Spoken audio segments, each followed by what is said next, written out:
It's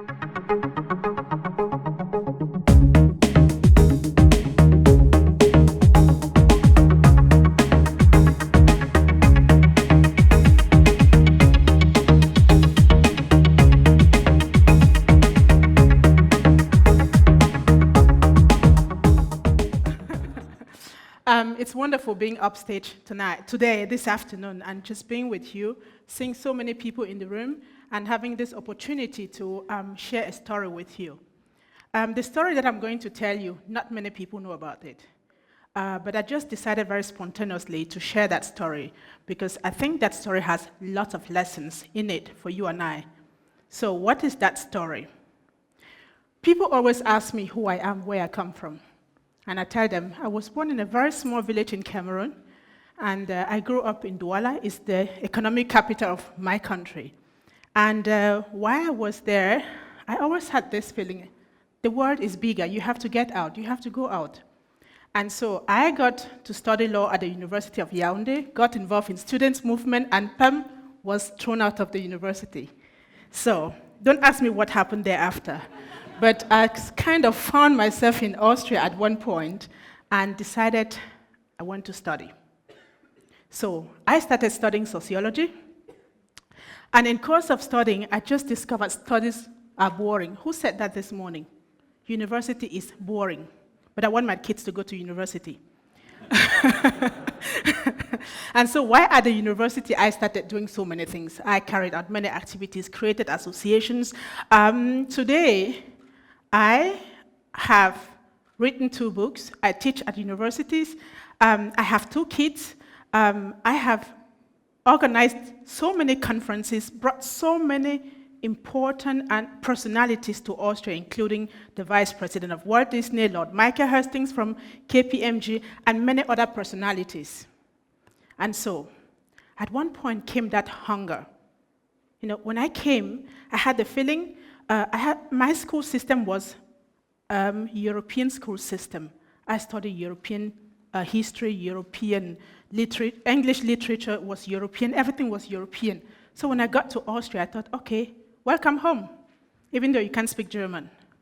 And so I brought a suitcase with me. In that suitcase were 5 languages and things that I have learned at home. So when I got here, the first thing that I did was put my suitcase back. Because coming here meant to me, what you have is not good enough for you. So when you move from one place to the next, could be a job, could be a relationship, you move into it because you want something better for yourself. You want an improvement. So for people like me who are immigrants, you leave your home, especially if you come from an African country, with that feeling in you, Africa is not good enough for me. And then you come to Europe. So you forget everything that you've got. That's what I did, unconsciously. And then I got into these activities.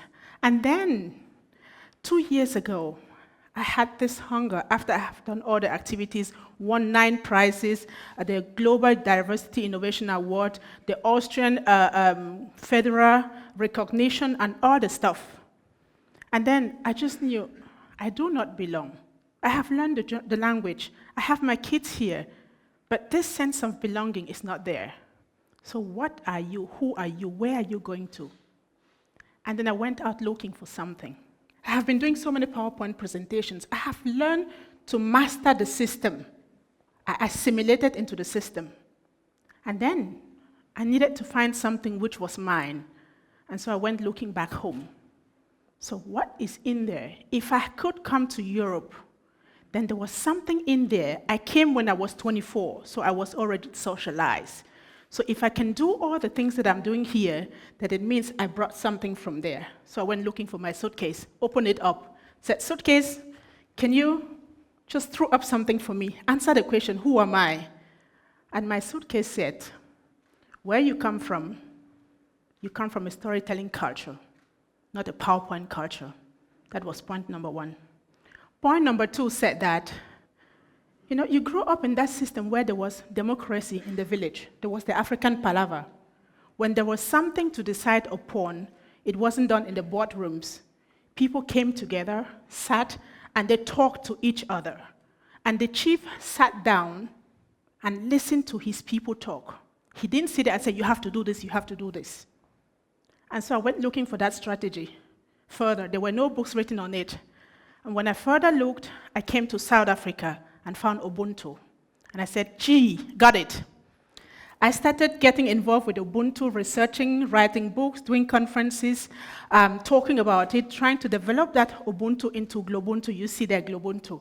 GloBUNTU is my story. I grew up in Ubuntu, and I've been living in a global context, working with global companies for the last 20 years. And so I just thought, that's me. Take Ubuntu to GloBUNTU. It's for people who want to work globally. So give them that knowledge that tells them that it's not either or, it's as well as. So you take from there and you take from here. And so I came up with GloBUNTU. When I got there, something very seriously happened when I developed my training tool. So you said innovation when things happen. So when I finished developing that tool, it was something new. GloBUNTU is something very new. So people start asking, exotic, what is this? What is in there? And there was kind of skepticism. And what had to happen, happened. So shit happened. What do you do when shit happens? You just have to clean it up, right?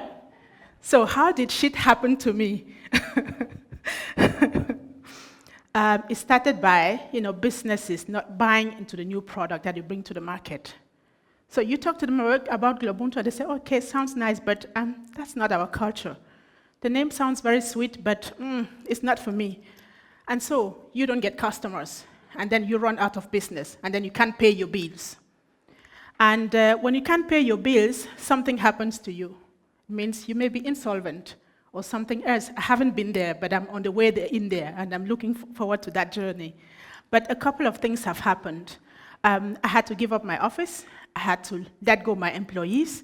And then last week came in a letter from my landlord and said, you have to leave your home. And in the first place, I called some of my friends and said, okay, home is gone. And they said, how is home gone? How can you laugh about that? And I said, I'm asking myself the same question. So they started, making noise and talking. This can be, go to these people, talk to this person. You have so many friends, you have so many connections. And I said, I do. I am walking my walk. Let me walk this walk. And then I started asking myself questions. How can this happen? You know God and the world. You know everybody. So how can it happen? How are you going to get out there with your kids? So I had to start talking to my kid. And then it dawned on me that when I started developing Ubuntu into GloBUNTU, I placed an order. I placed an order to the universe, and I placed an order to me. When you place an order for a pair of shoes, you have to clean your closet so that you can have space for that shoe. So I ordered Ubuntu without knowing what Ubuntu will do to me. And it dawned on me recently that when you pass that order, you have to clean your house. You have to clean up your closet to let that strategy in, to let that lifestyle in. It's the lifestyle that Nelson Mandela lived. He was in prison for 27 years, and he came out of prison and was able to take South Africa to where it is today without a war. And you and I know it's a very powerful philosophy. And I think the world needs Ubuntu and my GloBUNTU. So what makes Ubuntu GloBUNTU? What is the difference between Ubuntu and GloBUNTU? In GloBUNTU, I integrated the basic thing is Ubuntu, and I integrated aspect of creative visualization, affirmations, and I did a whole lot of other management strategies that I got from the managers that I work with, integrated in there.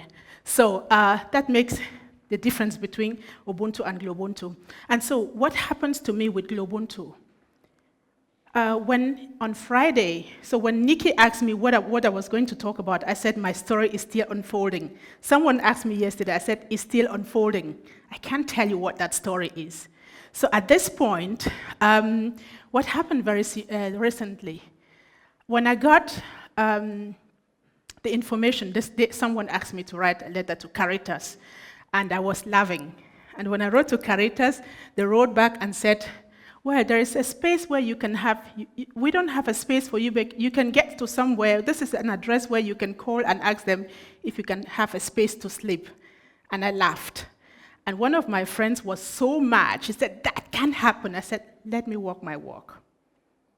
I'm learning a lesson. You know, one of my employees a couple of years ago, she came to the office. No, there is a letter that came from the court into my office that her salary was being, you know, they had to, I had to transfer her salary to someone else. And I was so mad and said, how can this happen? Why can't you pick up your bills? It happened to me on Friday.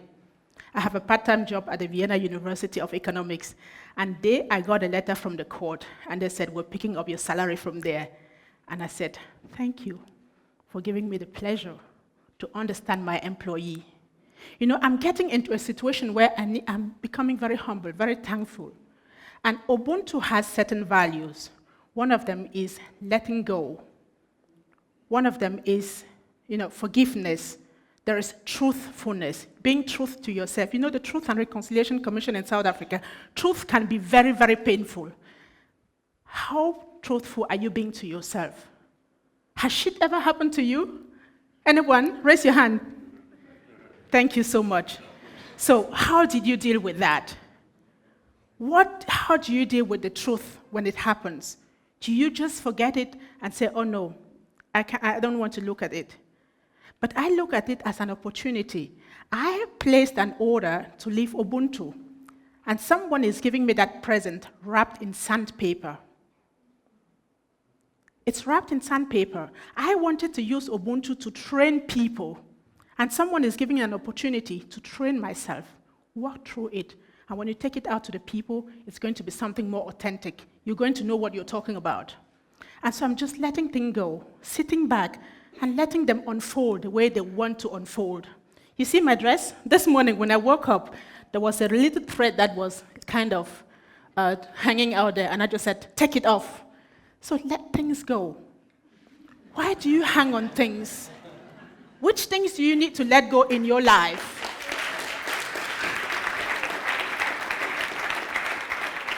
I made the decision I was going to be very honest with myself. See the mistakes you've made.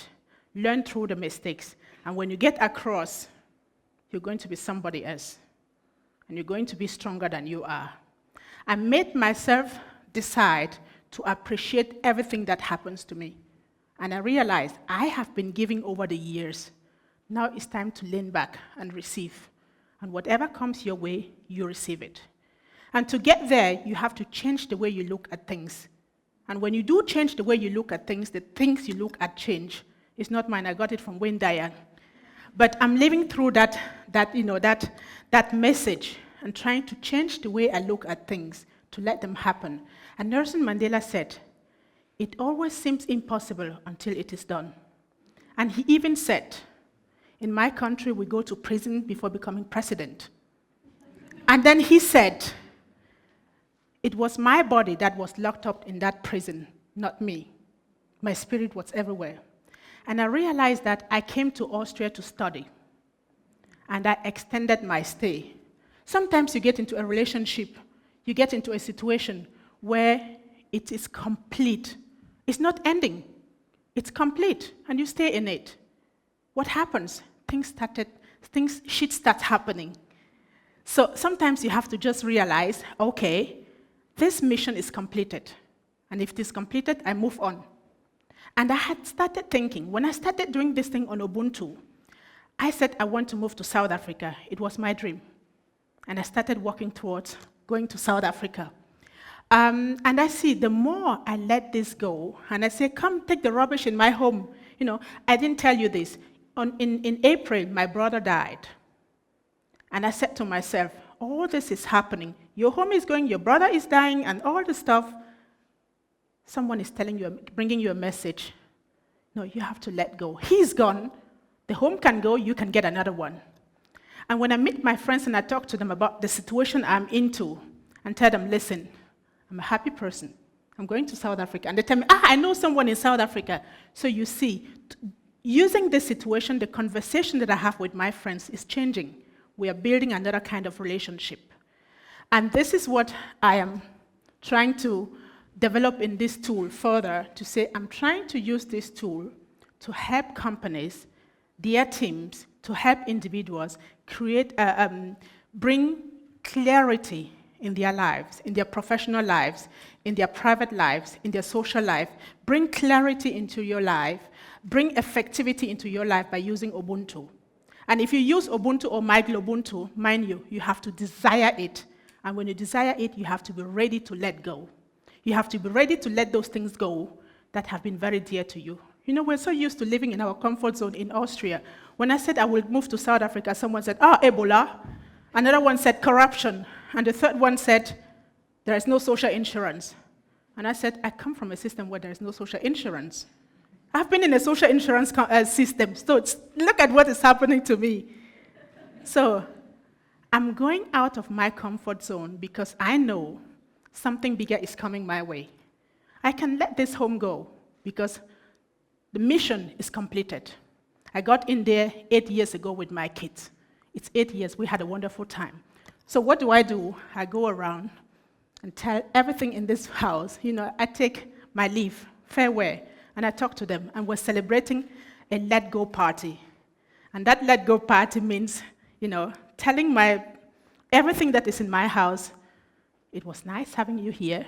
Now someone else is going to get you. That person is going to be nice to you. And I'm moving on to another life. So the question to you is, where are you today? What are those things in your life that you think are so comfortable that you can't let go?